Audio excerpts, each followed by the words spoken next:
Muy buenas noches, saludamos a todas las personas que en este momento se encuentran conectadas en las sesiones académicas de Servit. Como sabemos, esto es una estrategia de nuestra institución, lo cual busca que nosotros estemos más cerca en temas de salud mental. En el día de hoy nos va a acompañar nuestro neuropsicólogo. Él va a hablar acerca de la capacidad intelectual, el límite. Antes de darle la bienvenida a él, vamos a darle paso a nuestro director, el doctor Ramón Eduardo Lopera, quien les va a dar un saludito y va a abrir este espacio académico donde todos ustedes realmente es muy importante su asistencia que están en esta noche. Doctor, ¿cómo está? Hola Ana María, muchas gracias. Juan Fernando, muy contentos de que podamos reunirnos hoy los colaboradores del equipo psicosocial y las familias. Un encuentro nuevamente que queremos que sea un encuentro cercano.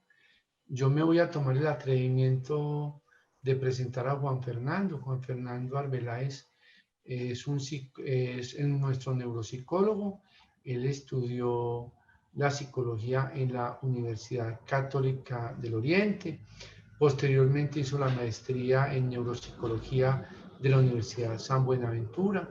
Ha estado de planta con nosotros. Juan Fernando tiene amplia experiencia en la atención de los pacientes que tienen discapacidad intelectual leve, inteligencia limítrofe y pacientes que tienen daño por secuela de trauma encefalocraneano y síndrome frontal. Entonces, ese es Juan Fernando. Muchas gracias, Juan Fernando. Desde Servicio para la Vida, en neuropsicología es fundamental. Estamos comprometidos en hacer el diagnóstico y hacer la rehabilitación. Tenemos un espacio de neurorehabilitación realmente favorable para los procesos de atención. Listo, entonces doy paso a Juan Fernando. Muchas gracias, Juan Fernando. No sé si el doctor Eric está por aquí para darnos un saludito, Ana María. Doctor, él se demora otro poquitico porque está todavía con pacientes. Bueno. Él pues disculpas, pero que ya viene. Listo, entonces, dale, Juan Fernando. Oh, discúlpeme, tenía algunas fallas técnicas, pero bueno, ya menos mal las pude resolver, que es como lo más importante. Bueno, muy buenas noches para todos. Un saludo muy especial para, primero que todo, a todos los compañeros, también para todas las familias, también para los pacientes que ellos luego tienen la oportunidad de estar viendo esta presentación. Bueno, como para los que no me conocen, mi nombre es Juan Fernando Arbeláez. Yo soy uno de los neuropsicólogos de la clínica de Servit, qué pena. Somos dos los neuropsicólogos que hacemos parte de un equipo multidisciplinario. Nosotros estamos comprometidos con todo lo que es el manejo de la patología dual. Y no solo el manejo, sino también hacer muchísima psicoeducación frente a lo que es la patología dual. Hoy les vengo a hablar frente a lo que es la capacidad intelectual límite.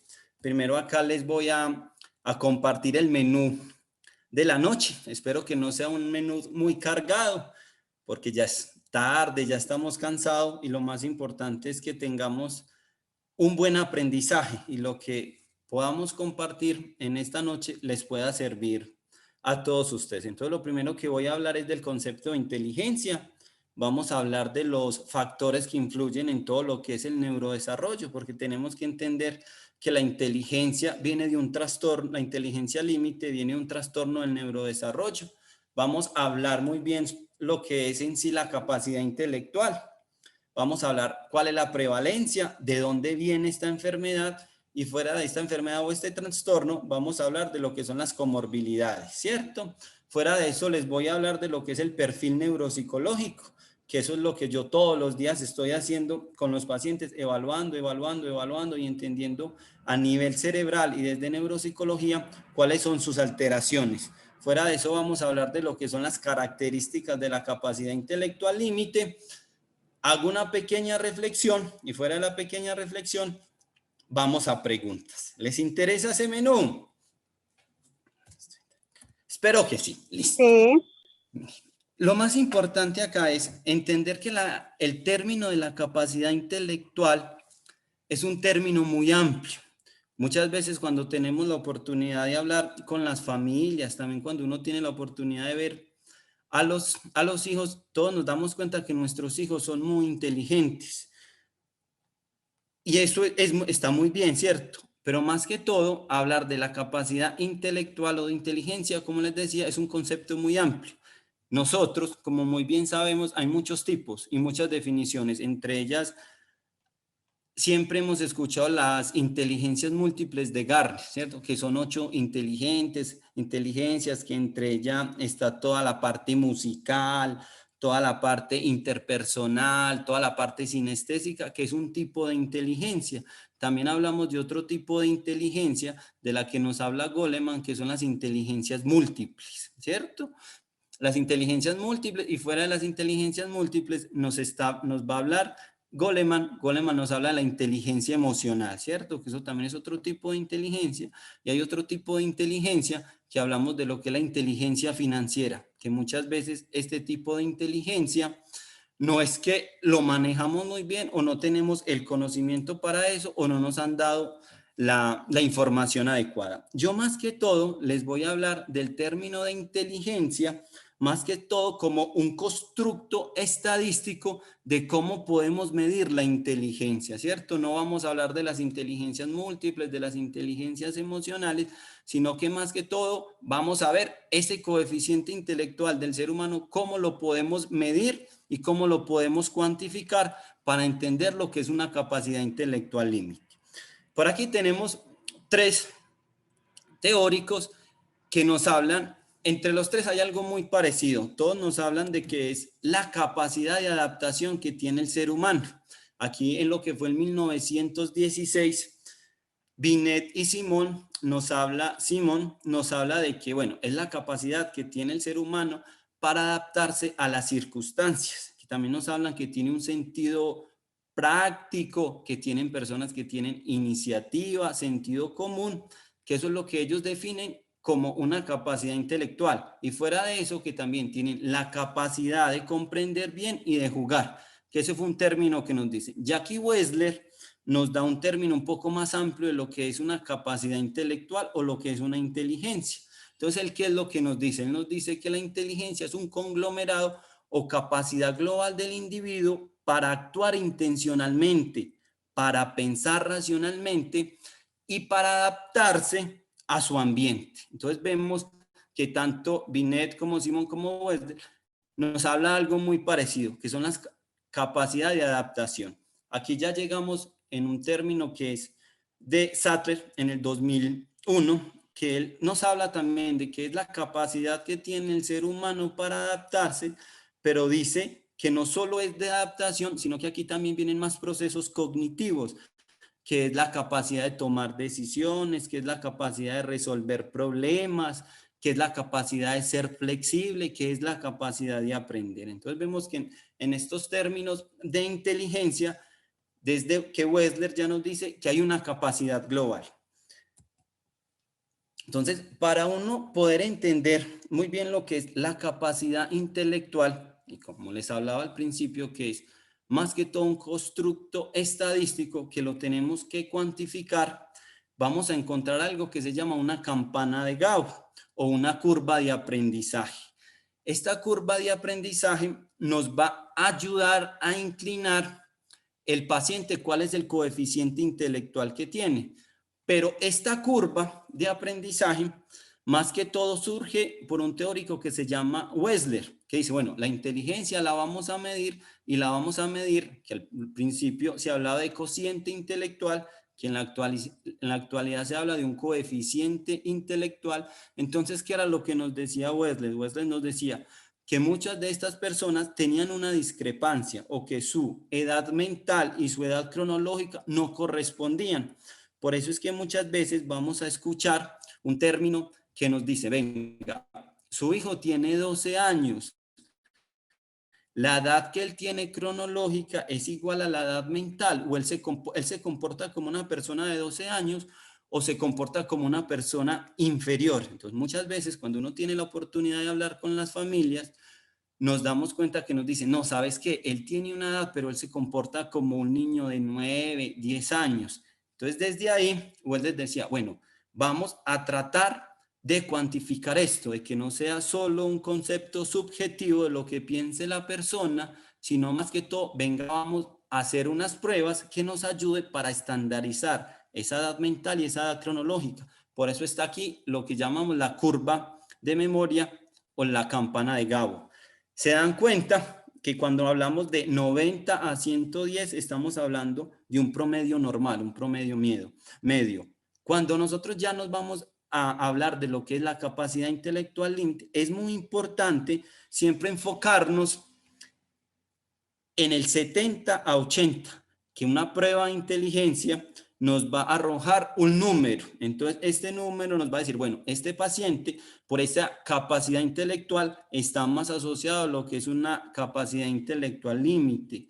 Fuera de entender, porque esta curva de aprendizaje es muy importante que les quede claro, es entender que cuando una persona tiene un coeficiente intelectual inferior a 69, que está aquí por debajo ya de la curva de aprendizaje, porque es que todo esto es la curva que me está mostrando esta persona qué capacidad de aprender tiene. Entonces, como les decía, una persona que tiene un CI inferior a 69 es el primer síntoma de una persona que tiene discapacidad intelectual. Fuera de eso, tenemos que hablar de las habilidades adaptativas. Entonces, vemos la persona que ya tiene un CI tan inferior y también en esta campana de Gabo, esta campana de aprendizaje, lo máximo que vamos a encontrar en una persona es un coeficiente intelectual de 160, que eso es lo máximo.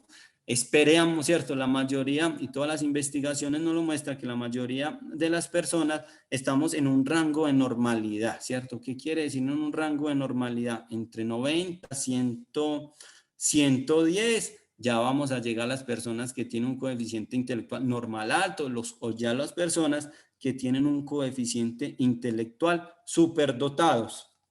¿Listo? Eso es como muy importante entender esta campana de aprendizaje y enfocarnos, vuelvo y lo repito, cuando vamos a hablar de capacidad intelectual, límite entre el coeficiente intelectual de 70 y de 80. Entonces, para uno poder ver la persona cuánto es su coeficiente intelectual, para eso existen pruebas estandarizadas o baterías que nos van a ayudar a medir ese coeficiente intelectual. En Colombia tenemos una prueba de inteligencia que se llama la inteligencia de Wesler, que está tanto para niños como para adultos, ¿cierto? Siempre esta prueba la aplicamos a personas que tienen mayor de 6 años hasta los 16 años y 8 meses aproximadamente. Ya acá luego vamos a tener otra prueba para adultos que se aplica a partir de los 17 años y tenemos baremos que es por ahí hasta los 80 años que podemos medir la capacidad intelectual. Pero acá Wesler fue muy interesante cuando creó esta prueba de inteligencia. Entonces Wesler, cuando aplicó esta prueba de inteligencia, como yo les explicaba al principio, querían ver entre la edad mental y la edad cronológica de las personas, pero lo más importante, que él decía, no, vamos a definir cuál es el perfil de las personas. Estas personas van a servir para estudiar o estas personas van a servir más que todo para desempeñarse en una parte ocupacional. Entonces, desde ahí, Wesler es francés, entonces a la mayoría de estos jóvenes o niños les aplicaban estas pruebas y desde ahí iban definiendo muy bien su perfil. Usted es bueno para estudiar, bienvenido, vamos a darle todo el apoyo, pero si usted no es bueno para estudiar, venga que también lo vamos a enfocar en una parte ocupacional. Lastimosamente, este concepto de Wesler se ha desfigurado, porque entonces nosotros entendemos que en la actualidad todas las personas tienen que estudiar o todos tienen que ser buenos para estudiar y lastimosamente muchas veces nos encontramos, especialmente personas que tienen una capacidad intelectual límite, que ya cuando están en sexto o desde quinto nos empiezan a mostrar, o muchos de ellos desde primero, segundo, que ya tienen muchas dificultades, entonces nosotros lo que hacemos, bueno, tienes que estudiar, pero es entender que estas personas van a tener mayores dificultades en su capacidad intelectual. Entonces no van a aprender al mismo ritmo que van a aprender las otras personas. Entonces acá, con esta prueba de inteligencia, ¿qué es lo que nosotros hacemos? Nosotros vamos a definir el perfil, ¿listo? ¿Cuánto nos va a dar el coeficiente intelectual? Esta prueba, ¿qué es lo que nos va a ayudar a nosotros a medir, especialmente a nivel cerebral? Nos va a ayudar a medir todo lo que es una parte de nuestro cerebro que se llama el hemisferio izquierdo, que es todo lo que está relacionado con el lenguaje. También nos va a ayudar muchísimo a evaluar todo lo que es el funcionamiento frontal, que son las 3/4 partes de nuestro cerebro. Fuera de eso, también nos va a ayudar, que eso, lo que es en velocidad de procesamiento, en esta prueba, la parte frontal nos evalúa velocidad de procesamiento, vocabulario, fuera del vocabulario también nos va a evaluar memoria de trabajo y algo de las habilidades visoespaciales, que eso está en la parte frontal, pero también esta prueba nos va a ayudar a medir una parte de nuestro cerebro, un hemisferio que se llama el lóbulo parietal. En el lóbulo parietal lo que vamos a encontrar es todo el razonamiento perceptivo. El razonamiento perceptivo es como el pensamiento abstracto, la capacidad de razonar, la capacidad de ver imágenes, de discriminarlas. Entonces eso es algo muy importante que esta prueba nos va a ir ayudando a entender muy bien cómo está todo ese cerebro, especialmente en su capacidad intelectual. Acá esta prueba, que es muy interesante, pero también ella se basa en una teoría de un teórico que se llama Cattell. Entonces, Cattell nos habla de dos tipos de inteligencia, ¿cierto? Nos va a hablar de una inteligencia fluida y nos va a hablar de una inteligencia cristalizada.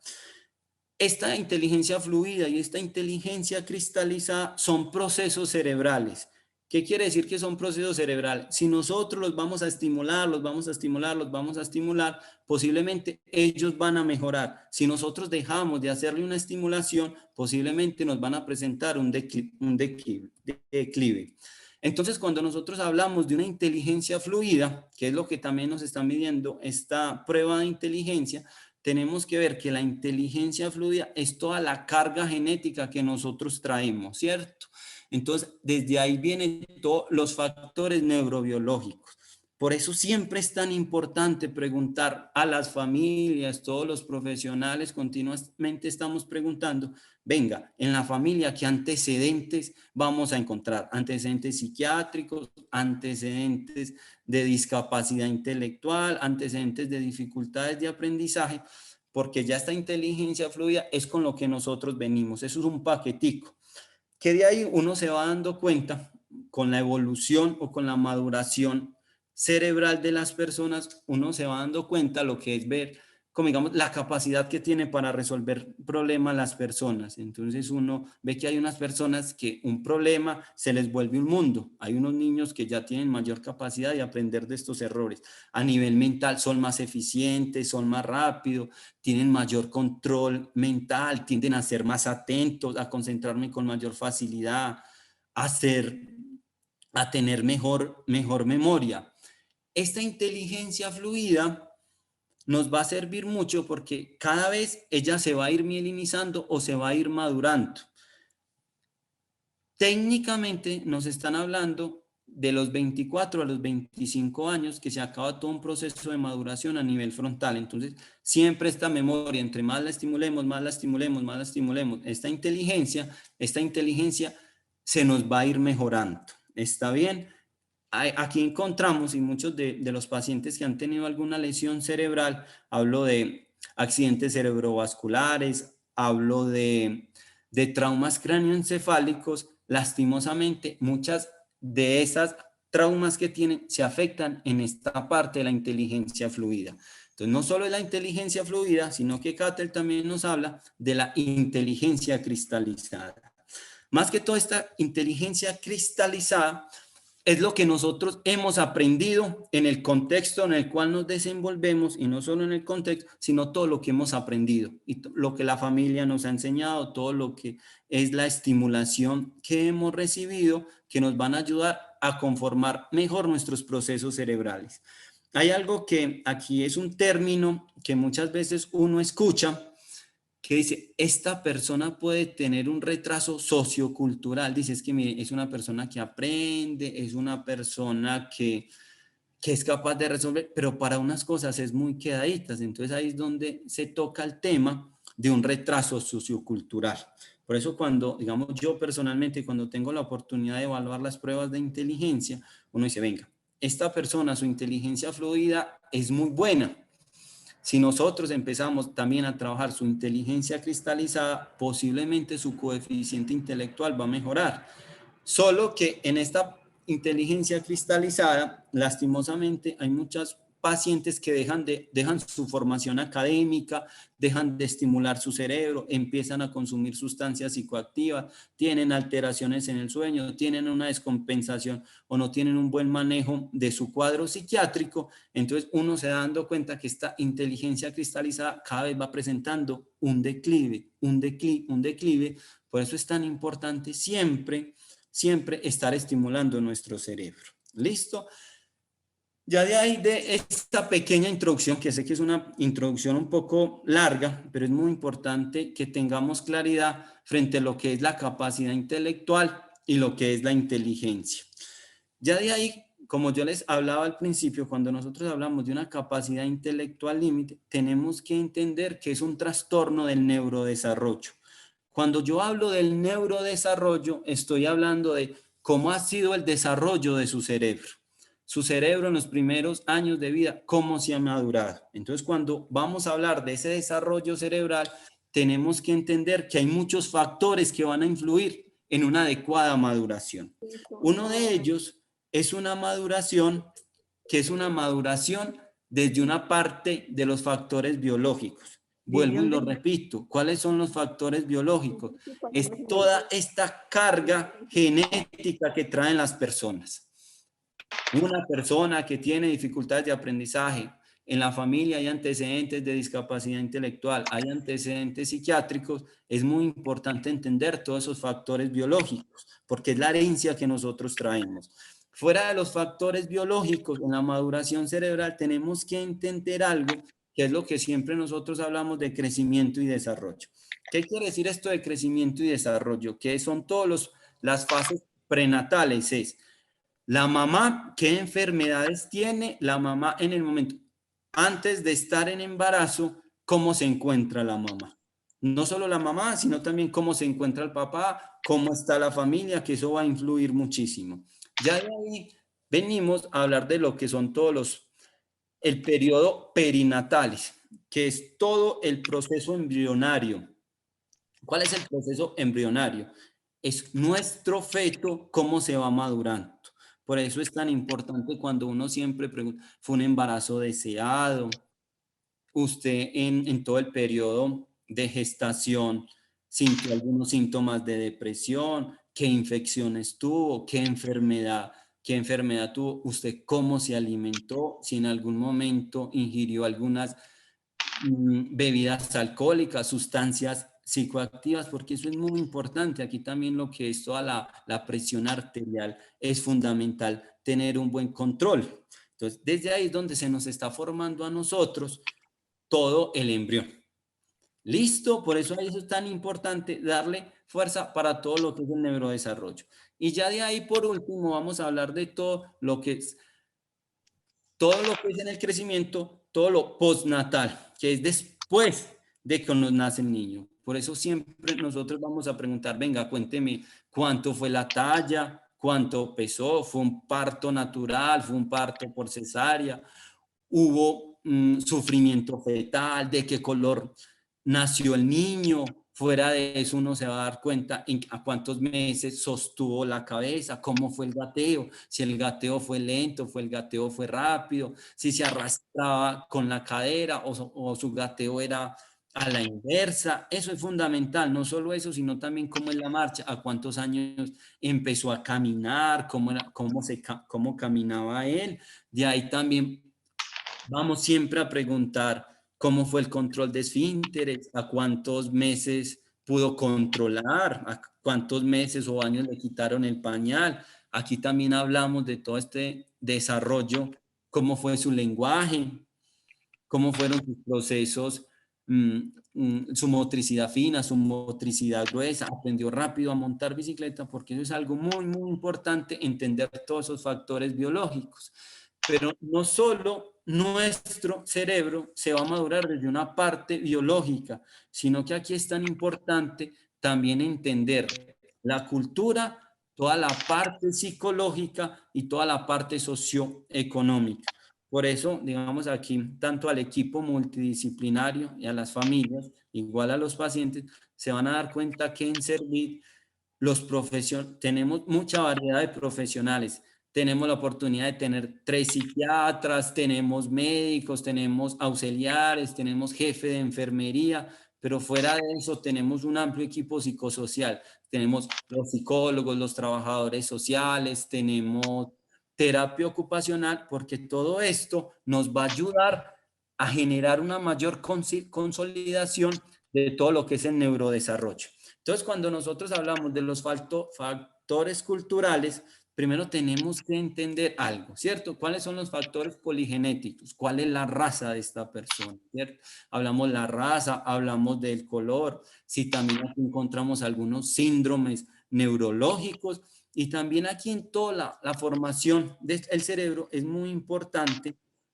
toda la parte cultural, las comunidades cerradas. ¿Qué quieren decir esto de las comunidades cerradas? Es lo que uno encuentra en la clínica, que uno encuentra que encuentra algunos casos que se casaron entre primos o se casaron entre gente muy allegada de la familia, que hay consanguinidad. Entonces uno dice, venga que esto me puede estar afectando en todo el desarrollo de este cerebro o en toda la maduración.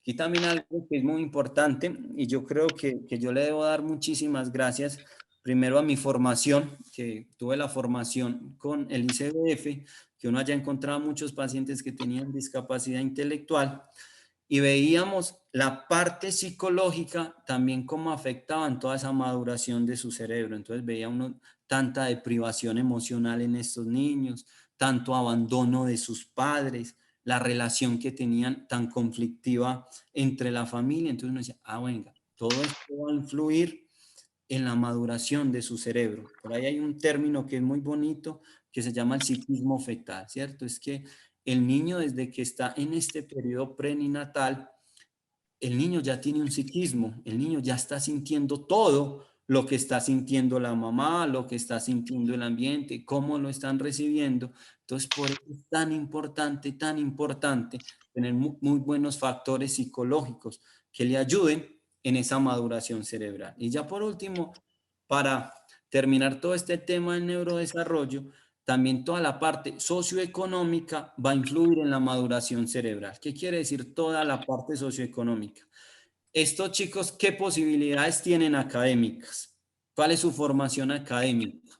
Fuera de eso, es también entender cuál es el alimento. Ellos cómo se están alimentando, cómo ha sido su alimentación desde todo el periodo embrionario, luego sus primeros años de vida, porque eso nos va a ayudar muchísimo a consolidar un neurodesarrollo. Y también cuál es el acceso que tienen al servicio de salud. Entonces, aquí rápidamente, ¿cierto? De lo que les hablé fue de lo que es el neurodesarrollo, de todo lo que va a influir en una maduración cerebral adecuada. Factores biológicos, factores culturales, factores psicológicos y factores socioeconómicos. Ya de acá, entonces, vemos esa inteligencia cómo se ha consolidado. Y fuera de la inteligencia cómo se ha consolidado, tenemos que ver, bueno, ¿qué vamos a hacer para que los factores influyan en el neurodesarrollo de la inteligencia? Tenemos que entender algo muy claro y es, el desarrollo de la inteligencia no es estático. Continuamente nuestro cerebro, si le damos una buena maduración, nuestra inteligencia puede mejorar. Igual, si nosotros dejamos de dar una buena estimulación, nuestro coeficiente intelectual va a tener un declive. Por eso es tan importante nosotros continuamente estar estimulando cerebros. Eso es como ver cuando nos llegan pacientes que lastimosamente muchos de ellos nos llegan muy alterados, pero cuando nosotros llegamos, los ve psiquiatría, empezamos un buen protocolo farmacológico, tienen una buena alimentación, fuera de tener una buena alimentación, les estamos cuidando la higiene del sueño, que estos pacientes duerman bien, que tengan estimulación. por parte de terapia ocupacional. Entonces está Marily con los talleres artísticos, está Sebastián con toda la parte musical, tenemos actividades físicas, tenemos estimulación, tenemos acompañamiento psicológico, tenemos acompañamiento con la familia, y uno se da cuenta ahí mismo, estos pacientes, cómo van mejorando, y uno con el tiempo ve cómo van mejorando, cómo van mejorando, cómo van mejorando, porque esto es algo de que a nivel cerebral hablamos de lo que es la plasticidad cerebral. Entonces, siempre que nosotros tengamos la oportunidad de estimular un cerebro, este cerebro nos va a ayudar a mejorar todos los procesos de inteligencia. Hay una investigación, lo más de interesante, que la hicieron en Inglaterra, que cogieron dos grupos de personas, ¿cierto? Unas personas que tenían todos eran de unas edades parecidas, y no solo eran de unas edades parecidas, sino que tenían, la investigación tenía unas diferencias. Entre las diferencias encontrábamos que había unas personas que tenían un coeficiente intelectual superior.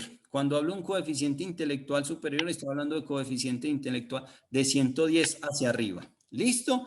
Pero estas personas pensaban o tenían el concepto de que la inteligencia no se expandía, que la inteligencia es tal cual.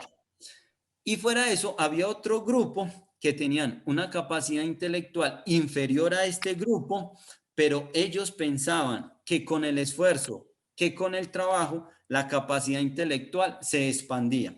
Empezaron a hacerles pruebas matemáticas y claro, al principio las personas que tenían un mejor coeficiente intelectual las hacían más rápido, pero las personas que tenían un CI más bajo las terminaban demorándose en un poquito más. Luego les pusieron una tarea muy compleja. Las personas que tenían un coeficiente intelectual tan alto intentaron, pero se dieron cuenta que necesitaban de más inteligencia y ellos abandonaron la tarea.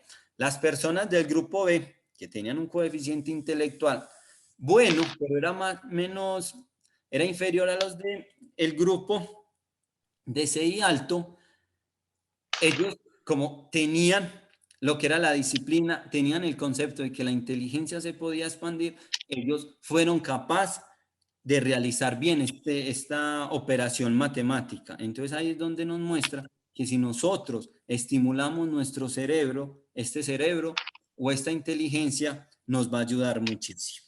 ¿Listo? Bueno, ya aquí sí, en sí, sé que estoy un poco cogido del tiempo, entonces tenemos que entender concepto de capacidad intelectual límite. Primero les hablé de lo que era la inteligencia, les hablé de esta curva de aprendizaje, hablamos de todo lo que es el neurodesarrollo. Entonces es importante que entendamos lo que es una capacidad intelectual límite. Les voy a leer textualmente, dice, hay un concepto que nos dice: la capacidad intelectual límite es categorizada como una entidad nosológica. ¿Qué quiere decir? Nosológica es un término muy médico, pero que es una enfermedad o es un trastorno que se manifiesta de una forma en el funcionamiento intelectual presente en niños, niñas, jóvenes y adolescentes que se expresan con dificultades de aprendizaje, bajas habilidades sociales y en la mayoría de los casos vamos a encontrar comorbilidades. ¿Qué quiere decir comorbilidades? Que hay otros trastornos fuera de la capacidad intelectual, que son dos trastornos en uno que se expresan tanto en la infancia como en la adolescencia. Por acá hay otro término que es muy interesante, que es del 2007, nos dice: la capacidad intelectual límite se considera una condición asociada al neurodesarrollo, afectando a la población infantil y desencadenando otras posibles alteraciones del desarrollo. Aquí en una, que es la que nos da la definición de la Asociación Americana de Discapacidad Intelectual, solo que no me deja leer, dice, los individuos con inteligencia límite técnicamente no presentan una discapacidad intelectual, pero obtienen bajas puntuaciones de su coeficiente intelectual, aproximadamente entre 70 y 75, teniendo mucho en común, escuchen, con personas con discapacidad intelectual leve. Estas personas con capacidad intelectual leve tienen un perfil estas personas con capacidad intelectual límite tienen un perfil muy parecido a las personas que tienen una capacidad intelectual límite. Por eso uno ve, ¿cierto? Muchos de los psiquiatras que dicen, bueno, veamos si es una capacidad intelectual leve versus una discapacidad intelectual. Porque es que son muy parecidos, solo que ahorita les explico muy bien en el perfil neuropsicológico qué es lo que vamos a encontrar y qué es lo que nos diferencia. En todo lo que son las prevalencias, vamos a encontrar, esto es en un estudio que hizo el CES, que lo hizo en Sabaneta, que también hay otros estudios que nos ayudan a clarificar nos dicen que la mayoría que tiene mayor prevalencia los hombres que en las mujeres. Esta capacidad intelectual se va a ver más en hombres que en mujeres. Uno lastimosamente cuando estamos haciendo algún registro o estamos buscando información frente a capacidad intelectual límite, nos vamos a dar cuenta que la capacidad intelectual límite, igual que lo que es la inteligencia, la capacidad intelectual límite y lo que es la discapacidad son muy olvidados. Entonces uno va y busca y empieza a buscar y nos damos cuenta que como que no le da tanta importancia. Y muchos también de las personas que tienen capacidad intelectual límite o discapacidad, muchos de ellos pasan desapercibido por algunas personas.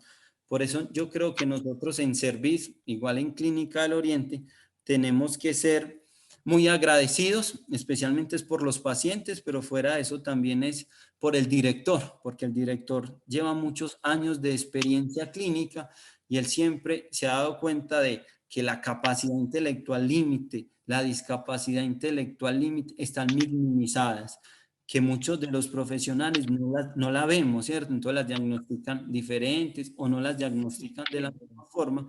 Entonces, con la formación académica que él ha tenido, con el amor tan grande que le tiene a la discapacidad intelectual y a la capacidad intelectual límite, nosotros como profesionales también nos hemos enfocado mucho. Entonces, son muchos años que nos han llevado a comprender muy bien todas estas dificultades de inteligencia, sea discapacidad o sea una capacidad intelectual límite.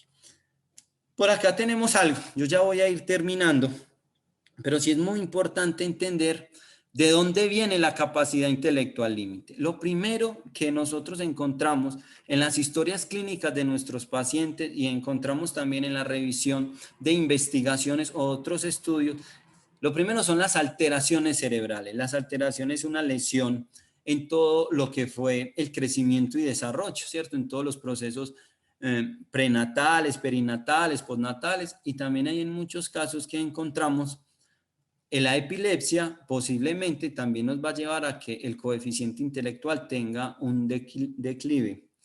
También encontramos en los antecedentes es la exposición durante el embarazo a agentes infecciosos o tóxicos. Por eso es que siempre tenemos que estar muy pendientes de esas infecciones, también de toda la parte tóxica, lo que es el mercurio, el plomo, que eso va a afectar mucho todo el neurodesarrollo de los niños. También hay estudios que nos muestran que el síndrome alcohólicos fetales o abuso de sustancias psicoactivas durante el embarazo, especialmente durante el periodo perinatal, posiblemente estas personas van a tener dificultades en sea una discapacidad o una capacidad intelectual. Que es un dato muy importante, dice, una de las etiologías es bajo peso al nacer, bebés prematuros por debajo de 34 semanas. Por eso cuando uno encuentra pacientes que tuvieron un bajo peso al nacer, que no tuvieron las semanas necesarias, uno de ahí tenemos que empezar a sospechar qué fue lo que pasó en el neurodesarrollo.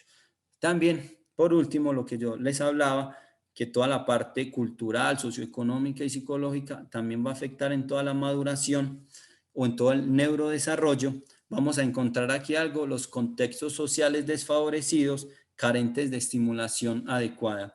Hay otro estudio en Medellín que es muy interesante, que fueron 161 pacientes con capacidad intelectual límite y el 92.3 de estos personas que estuvieron en este estudio todos estaban en un estrato socioeconómico bajo, ¿cierto? Entonces ahí es también muy importante generar buena estimulación en el contexto, tanto familiar, todo en el contexto académico. Lo que cuando hablamos también, que yo les explicaba y lo que nos decían los teóricos frente a capacidad intelectual límite es que tienen altas comorbilidades. Entonces, cuando hablamos de comorbilidades en la capacidad intelectual límite, esto es otro estudio que se hizo con la Universidad CES, que fue en Sabaneta. ¿Qué fue lo que encontraron? Que la mayor comorbilidad que tenían estas personas que tenían capacidad intelectual límite estaban asociadas con un trastorno por déficit de atención con hiperactividad. Entonces ahí es donde nos genera esta capacidad intelectual, es donde nos va a comenzar a presentar mayores dificultades, ¿cierto? Porque fuera de tener dificultades para aprender, fuera de ser personas más vulnerables, fuera de ser personas que les va a costar tomar decisiones, resolver problemas, se nos va a sumar también este trastorno del déficit de atención con hiperactividad, que cada vez va a afectar más todos los procesos de aprendizaje. Ahí también en las comorbilidades vamos a encontrar de trastornos del aprendizaje. Trastornos del aprendizaje nos hablan de lo que es una dislexia, una discalculia, una disgrafia. También, aunque ya es más reducido, solo un 4.1 encontramos de lo que es el trastornos negativistas desafiantes, encontramos lo que es algún tipo de autismo, lo que es el Asperger, trastornos de ansiedad, trastornos del neurodesarrollo y trastorno del lenguaje. Algo que a mí me llamaba muchísimo la atención es que en estas comorbilidades no hay investigaciones, o digamos lo que yo hice registro, de que nos estén hablando del consumo de sustancias psicoactivas, o no solo el consumo de sustancias psicoactivas, sino lo que son las adicciones comportamentales. Entonces vemos que cada vez, no, esto no tiene tanto estudio, pero nosotros todos los días estamos encontrando pacientes que tienen una capacidad intelectual o una discapacidad intelectual que tienen consumo de sustancias psicoactivas. Por eso es que yo me voy así rápidamente a buscar investigaciones que nos digan, bueno, venga, vamos a ver qué es lo que está pasando, que hay muy pocos estudios que nos muestran que las personas que tienen una capacidad intelectual límite tienen mayor riesgo de desarrollar un trastorno por uso de sustancias, que la prevalencia que tienen estas personas están más relacionadas en la adolescencia. Y por acá en este artículo, que es muy interesante, que es un artículo muy reciente, nos habla de que las intervenciones, la detección y la evaluación y tratamientos eficaces son escasos, porque es que diagnosticar a estas personas, lastimosamente, como se los decía al principio, son minimizadas. Y como fuera de ser minimizadas, muchas de las personas no la ven, pero ellos van a tener muchísimo riesgo de presentar consumo de sustancias psicoactivas. ¿Y ellos por qué van a presentar mayor consumo de sustancias? Porque vuelvo y lo digo, es que van a ser más vulnerables. Ellos van a tener muchísimas dificultades de aprender de sus errores, o todo lo que nosotros les digamos, como van a tender a ser más concretos, muy fácil se les puede olvidar. Está bien. Y fuera de eso, como son personas que van a tener mayores dificultades en los procesos adaptativos, ellos para estar bien con un grupo, sea como sean, buscan la forma de adaptarse. Aquí rápidamente, lo que hablamos de una capacidad intelectual límite, entonces son personas que tienen un coeficiente intelectual entre 70 a 79, que no tienen dificultades en las habilidades adaptativas. Cuando nosotros hablamos de dificultades en las habilidades adaptativas es en todo lo relacionado con la comunicación, autocuidado, habilidades de la vida en el hogar, habilidades sociales, que se preocupan por su salud, su formación académica. ¿Listo? También acá vamos a encontrar que estos pacientes tienen dificultad de procesar información abstracta.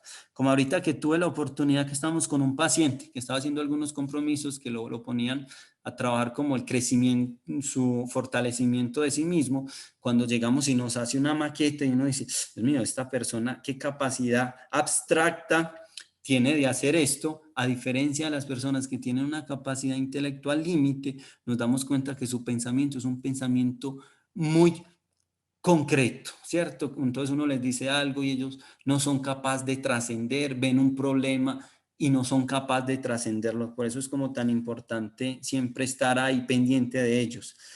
También dificultad en la aplicación de los conceptos aprendidos y nuevas situaciones. Como les decía, ellos van a tender muy fácil a olvidar las cosas. Dificultad en la organización y asimilación de la información nueva con la información previamente aprendida, que fue lo que les acabo de decir. Necesidad de un mayor práctica y tiempo para desarrollo de tareas según lo esperable para la edad y el nivel de desarrollo. Personas que les vamos a poner una actividad académica y ellos van a tender a demorarse más o a tener mayores dificultades de aprender. Por eso es que uno muchas veces cuando tiene la oportunidad de evaluarlos, se da dando cuenta que ellos ya están muy cansados y fuera de estar muy cansados, su autoestima está muy bajita porque es tanto la exigencia mental que ellos tienen que hacer para estar a la misma altura de las personas que tienen una capacidad intelectual normal. Ellos necesitan mayor esfuerzo, entonces ellos muy fácil se nos van a frustrar. Por eso es que ellos van a tener menor motivación académica. Listo, lo que nosotros aquí hablamos de lo que es el perfil neuropsicológico, en lo que vemos en la mayoría de estos pacientes es que no se observa un perfil homogéneo. No todos son iguales, que eso también es muy importante, pero sí nos damos cuenta que son personas que tienen dificultades en sus procesos atencionales, se desconcentran con estímulos irrelevantes, no son capaces de ser selectivos a prestar atención, su velocidad de procesamiento es muy leve. Fuera de eso, en lo que es toda la parte lingüística, lo que están leyendo no comprenden lo que están leyendo, en algo que sí es muy interesante, que es, aunque yo le he dado mucha fuerza a todo lo que ha sido el funcionamiento ejecutivo o todo lo que es el funcionamiento frontal, nos damos cuenta en el perfil neuropsicológico que son personas que tienden a ser muy tercas, como les he dicho, que la toma de decisiones son toma de decisiones basadas más que todo en una parte afectiva, tienen muy malos procesos de planear, todo el control inhibitorio, todo el control de impulsos les va a generar mayores dificultades, ¿cierto?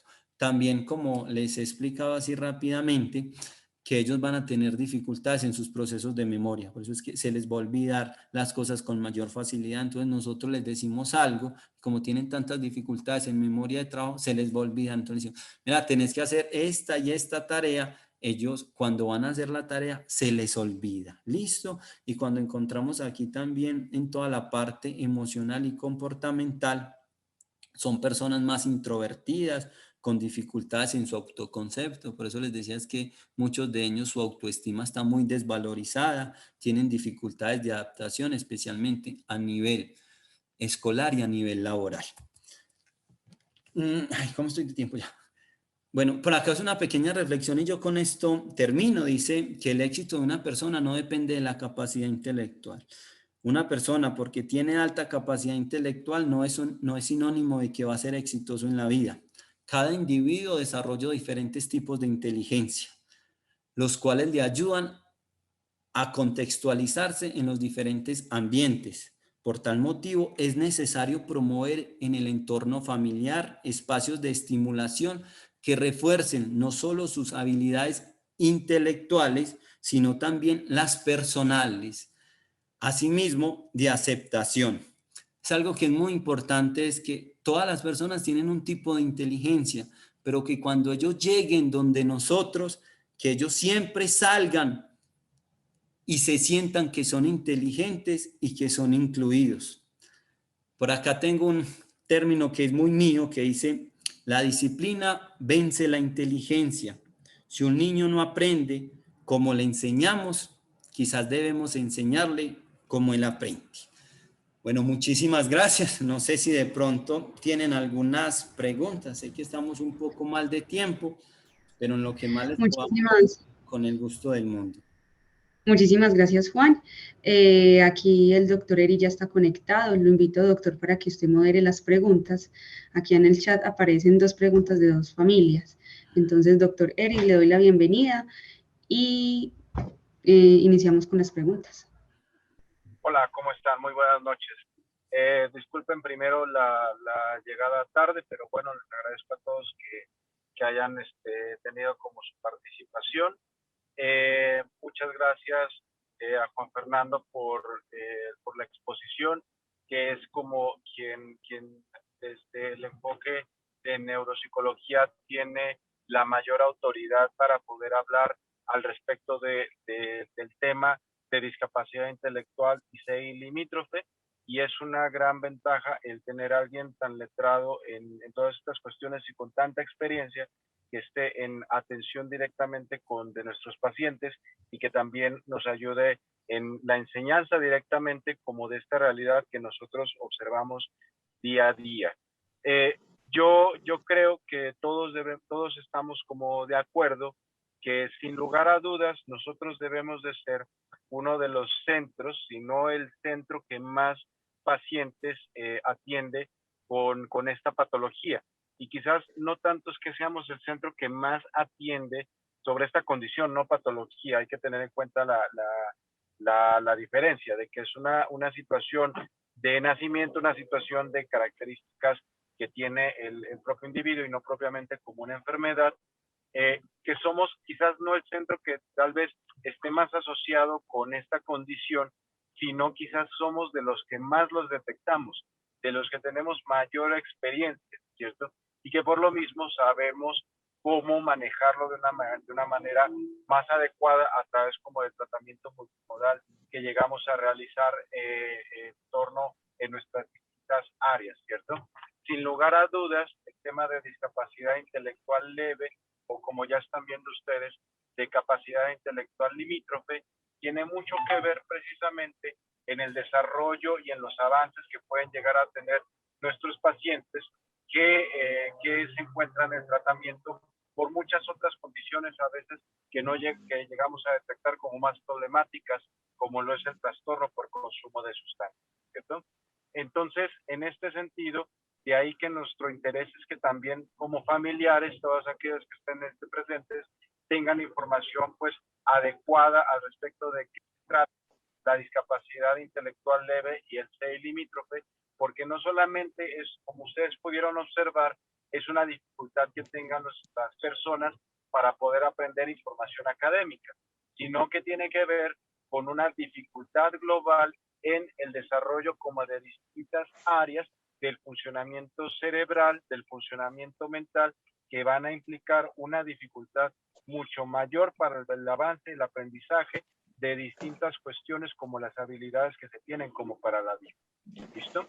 Entonces, yo no sé, quisiera dar paso también al doctor Ramón, si él tiene que hacer si quiere hacer como alguna cuestión, algo dentro de la experiencia. Yo creo que sin lugar a dudas es uno de los médicos psiquiatras que más experiencia tiene al respecto del trabajo con estos pacientes, dado que Clínica del Oriente, el seno de Clínica del Oriente, parte desde ahí, desde el tema de la discapacidad intelectual, y es pues bueno tener también una autoridad dentro del conocimiento de esto, como lo es el doctor Ramón, para después que pasemos al tema de preguntas.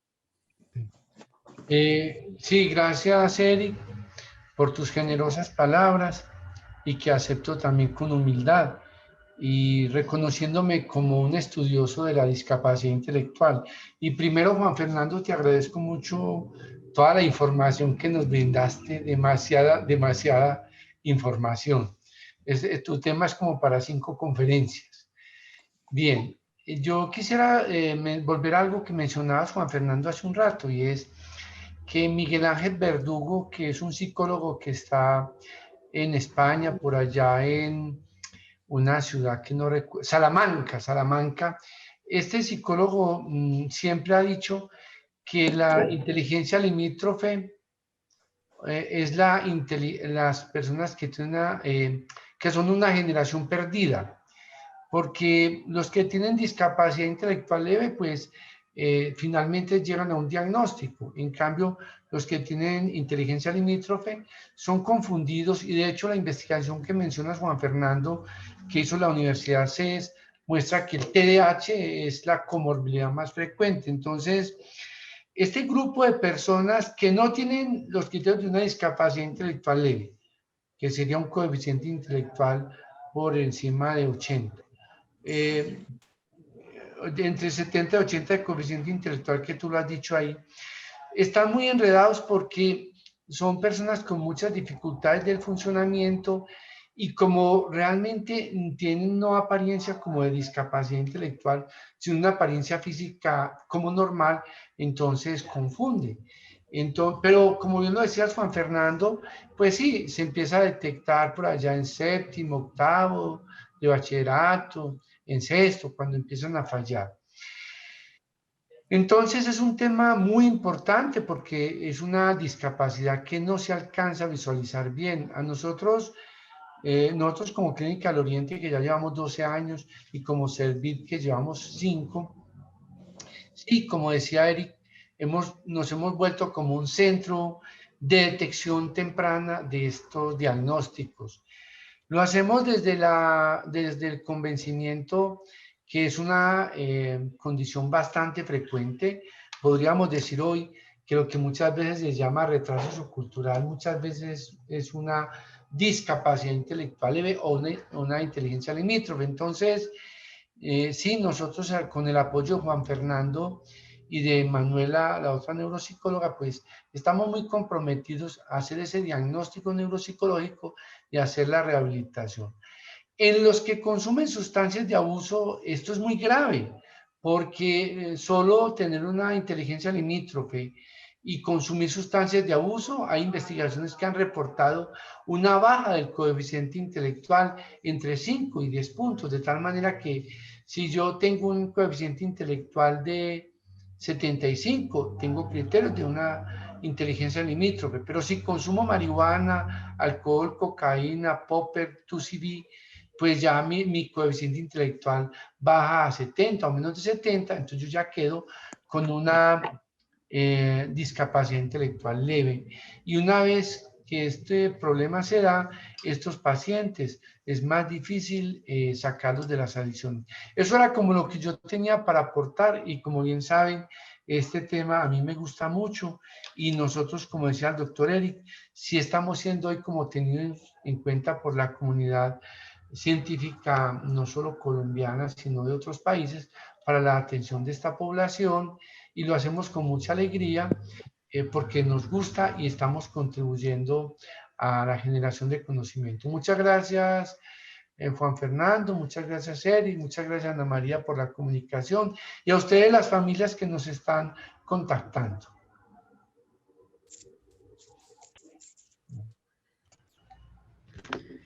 Bueno, muchas gracias, doctor Ramón. Quisiera dar paso a las preguntas. Ana María. Doctor, tenemos una pregunta por acá. Caterina Salazar, ella nos dice, ¿usted considera que un niño con capacidad intelectual límite, si no se expone a contextos enriquecidos en estímulos, podría llegar a bajar las puntuaciones de DCI si se le repitiera una evaluación años después? Listo. No. Caterina, aquí es importante que, y es lo que nosotros encontramos a diario en la clínica, y encontramos que, digamos, los pacientes que tienen una capacidad intelectual límite, que dejan de estimular, estoy hablando de estimular, que dejan su formación académica, que se dedican especialmente al consumo de sustancias psicoactivas, hemos visto que su coeficiente intelectual tiene un declive. Yo lo he notado mucho, especialmente en lo que es el consumo del 2CB, ¿cierto? En el consumo del 2CB, uno ve que estos pacientes tienen un declive en su coeficiente intelectual, pero como les explicaba al principio, si nosotros tenemos continuamente a una persona que tiene una capacidad intelectual límite, la estamos estimulando, hay un término que se llama la neurogénesis, vamos a generar nuevas neuronas en ese cerebro y vamos a generar procesos de rehabilitación. Pero muchas veces en la capacidad intelectual límite no nos debemos importar tanto en lo que es el coeficiente intelectual, sino que ahí en lo que más se enfoca todo un programa de estimulación, un programa desde parte de psiquiatría, desde neuropsicología y de psicología, es que la persona cada día sea más funcional, ¿cierto? Que tome mejores decisiones, que tenga mayores capacidades de resolver problemas, que tenga la capacidad de aprender y de adaptarse, que eso es algo muy, muy importante. Pero, y con lo último que nos dice que si el CI, digamos, con una prueba, su CI puede mejorar, sí, como les explicaba en lo que era inteligencia cristalizada y la inteligencia fluida, con estimulación, muchas veces ese coeficiente intelectual va a mejorar. Pero vuelvo y lo digo, lo más importante no es que el CI mejore, sino que mejoren las habilidades adaptativas y las habilidades sociales. Perfecto. Hay otra pregunta por acá. Dice, las mujeres que tienen un bebé a temprana edad también, los bebés pueden nacer con esta dificultad. Como les explicaba ahorita en lo que era en el neurodesarrollo, por eso es que es tan importante uno estar continuamente rompiendo la cadena genética, ¿cierto? Por eso no es que una persona que porque tuvo el bebé a temprana edad va a tener una capacidad intelectual límite. No, si todo en el neurodesarrollo no hubo ninguna dificultad y también como les explicaba, todos los factores socioculturales, todos los factores psicológicos no influyó en nada, no vamos a encontrar niños o pacientes con una capacidad intelectual límite. Si todo el neurodesarrollo o todo el embarazo fue un embarazo normal.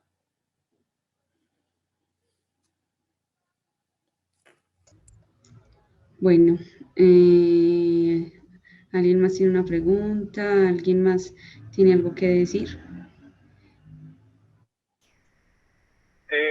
Yo, pues, aprovechando el espacio académico, Juan Fernando, sí quisiera preguntar una duda que yo he tenido, pues, de algo de tiempo. Hace algunos años salió, si no mal recuerdo, esta corte de un edit en donde se mencionaba que el uso de cannabis, ¿cierto? También, sobre todo cuando era iniciado en edades tempranas, antes de las edades de los 21 años, me parece que decían, estaba asociado también con una disminución de la capacidad intelectual. Sin embargo, parece ser algo como muy controversial, que no se sabe, como que no se tenía como bien ese dato como dentro de la estadística y fue como sobreinterpretado. Entonces, yo me quedé un poco atrás en ese sentido como de ese hallazgo de la situación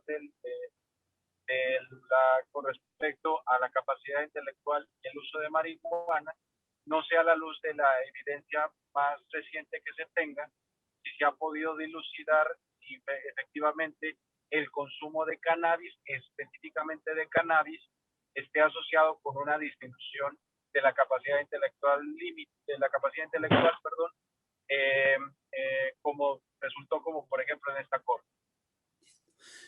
Mira, en los estudios que yo he tenido la oportunidad de leer, y que son estudios que me llama la atención estar a la vanguardia, en lo que más se encuentra, doctor, es que hay dificultades en procesos atencionales, procesos de memoria y funciones ejecutivas, ¿cierto? Como que hablar de que en los estudios nos muestra que por el consumo del THC su coeficiente intelectual va a tener un declive. Los estudios que yo he tenido la oportunidad de revisar y también lo que yo veo en la clínica diario, no, ¿cierto? No se afecta mucho el coeficiente intelectual.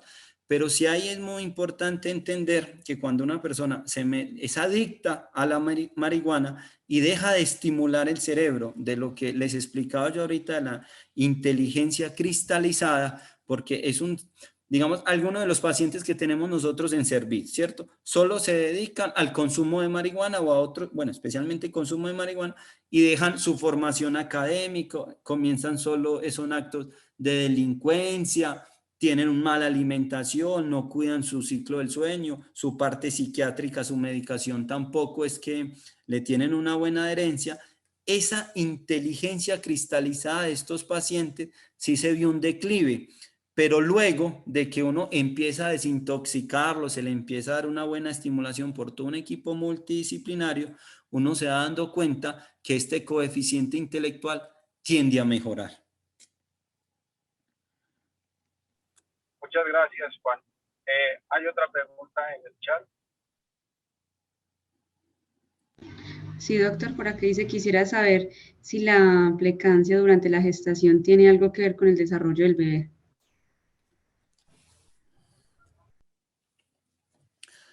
Sí, mira, por eso cuando estamos en todo el proceso de neurodesarrollo, en toda la parte perinatal, como les explica, sí es muy importante tener todo eso, ese conocimientos médicos, porque hay que darle muy buen manejo. No es que quiere decir que una persona que tiene preeclampsia va a tener, ya el hijo va a nacer con una capacidad intelectual límite o una discapacidad, pero sí es muy importante tener esa información para ver cómo luego de los otros hitos del neurodesarrollo, la persona cómo va mejorando, pero no siempre quiere decir que porque una persona tuvo preeclampsia, su hijo va a tener una discapacidad o va a tener una capacidad intelectual límite.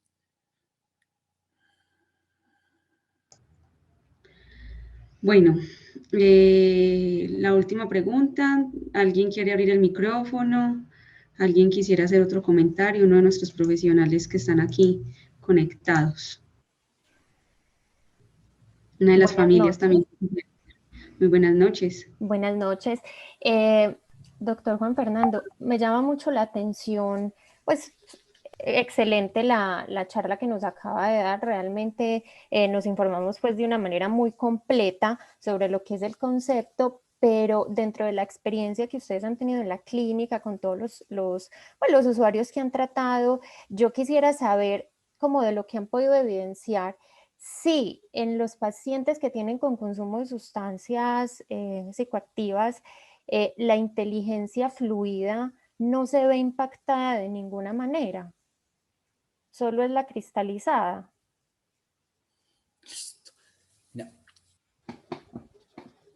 Especialmente cuando encontramos, ¿cierto? Lo que vemos en la parte clínica, ¿cierto? Lo que vemos especialmente en los procesos de rehabilitación, en los procesos de diagnóstico, lo que sí encontramos en la mayoría de los casos es que la inteligencia cristalizada es la que se ve afectada. La inteligencia fluida no se ve tan afectada.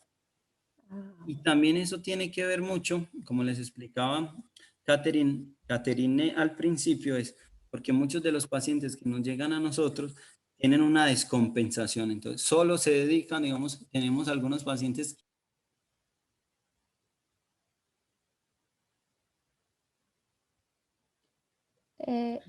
Se le Juan silenció el Fer, micrófono. se te silenció el micrófono. Vuélvelo a activar. Ya me escuchan.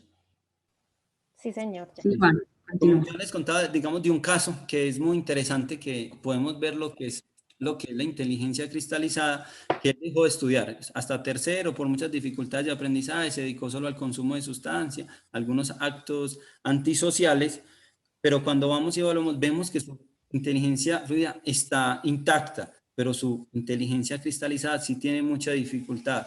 Empezamos a hacer programas de rehabilitación, en este momento lo tenemos estudiando y uno ve que ese coeficiente intelectual le va mejorando, pero especialmente porque estamos trabajando inteligencia cristalizada. Ah, bueno, doctor, muchísimas gracias. Listo. Terminamos por esta noche. ¿Les parece? Ya son las 8:20, vamos cerrando, vamos dando el espacio pues al cierre. ¿Alguno de ustedes quiere decir otro comentario? Doctor Ramón, Juan Fernando, el doctor Eric, ya para despedirnos. Solamente despedirnos y dar gracias a todos, Juan Fernando, Ana María, Eric, y a todos los personas profesionales del equipo psicosocial y las familias que han estado tan juiciosas. Era lo que yo quería decir. Sí, un agradecimiento a todos ustedes por conectarse. También mencionarles que las próximas dos sesiones vamos a hablar de otro de los diagnósticos de los padecimientos más frecuentes que llegamos a observar en la clínica, que la vamos a dividir en dos partes. precisamente por la información que tiene, que es justamente la esquizofrenia. ¿Listo? Entonces, vamos a hablar de la siguiente sesión sobre esquizofrenia, con una primera parte y en una segunda parte sobre el tratamiento de la esquizofrenia. Listo, doctor. Entonces, los invitamos para que las próximas 2 semanas nos conectemos. Vamos a hablar sobre el tema de la esquizofrenia, que como dijo el doctor Eri, lo tienen muchos pacientes en nuestra institución. Juan Fernando, muchísimas gracias.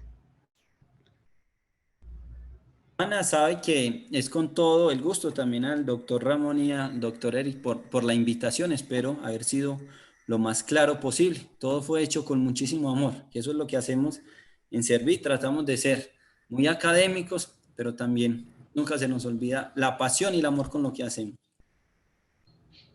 Es verdad lo que dice Juan Fernando.